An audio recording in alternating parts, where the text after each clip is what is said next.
কি অবস্থা বন্ধুরা, দেখুন আমরা কাঁকড়া শিকারও করছি, সেই সঙ্গে কিন্তু আমাদের বনভোজনের প্রস্তুতি চলছে। ওদিকে সুজিত মণ্ডল একটা কাঁকড়া পেয়েছে, ওই ব্যাগের মধ্যে রাখা হয়েছে।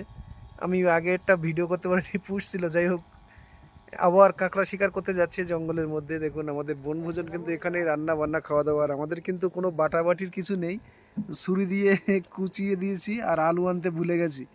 যাই হোক, আমরা তিনজন আছি আজকে, অনেকখানি মাংস আছে। দুই দিকে জঙ্গল, আপনারা দেখতে থাকুন আমাদের বনভোজন কেমন হচ্ছে। আর ওদিকে কিন্তু আমাদের দোন পাতা আছে মাছ ধরার জন্য, এদিকে কাঁকড়া শিকারও হচ্ছে, আর পাখির আওয়াজও আছে এর মধ্যে। যাই হোক, এই হচ্ছে জেলে জীবন, বুঝতেই পাচ্ছেন। কাঁকড়াটা দেখি একেবারে খারাপ নয়, মোটামুটি একটা বড় কাঁকড়া পেয়েছি, যথেষ্ট বড়। যাই হোক, সুজিত মণ্ডল আছে সামনে।